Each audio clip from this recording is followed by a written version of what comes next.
북한 무인기에 수도 영공이 그것도 대통령실 하늘의 울타리가 뚫렸건만 정부 여당은 국회 본회의 긴급 현안 질문도 거부한 채 실패한 윤심 반공에만 여념이 없습니다. 여당에겐 국민 생명보다 윤석열 정권의 안보 무능을 덮는 게 더 중요합니까? 지금은 대통령 굴복 운운할 때가 아니라 윤석열 정권의 안보 굴욕 진상을 밝히고 대책을 마련하는 게 먼저입니다. 북한 무인기 최초 탐지 시간이 군 당국이 당초 밝힌 것보다 무려 6분이나 빨랐던 사실이 드러났습니다. 합참과 육군이 수도방위 사령부의 침범 상황을 즉각 전파하지도 않았습니다.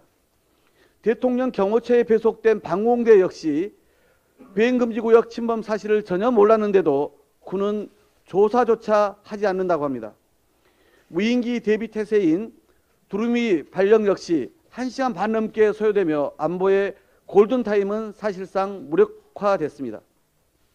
초기 대응도 상황 전파도 모두 실패했지만 국민의힘은 문재인 정부에서 북한 무인기가 37일 동안 할보했다는 명백한 허위사실로 국민 속이기에 바쁩니다.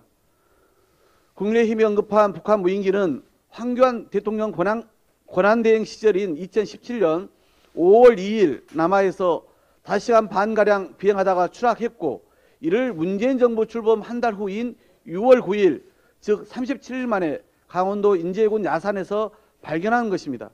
그럼에도 문재인 정부는 영공이 뚫린 국민의힘 정권을 탓하지 않고 드론 부대 창설 후 후속 대책 마련에 총력을 기울였습니다. 남 탓, 전 정부 탓도 모자라 거짓말까지 일삼아도 무능을 감출 수는 없습니다. 야당 의원의 합리적 지적엔 군 당국과 대통령실까지 해묵은 색깔론으로 공격했습니다. 심지어 군 출신 여당 의원은 북 내통설에 이어 어제는 우리 당이 북한 꼭두각시라는 거짓 선동까지 했습니다.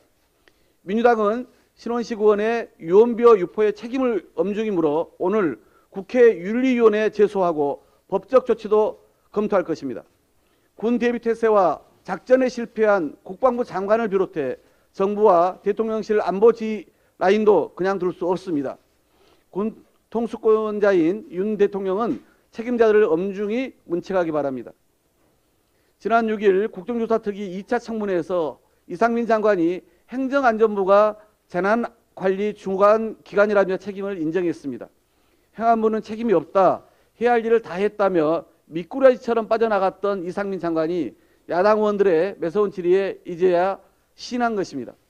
현 재난 및 안전관리기본법 시행령에는 재난관리 주관기관이 지정되지 않았거나 분명하지 않은 경우에는 행정안전부 장관이 재난관리 주관기관을 정하도록 되어 있습니다.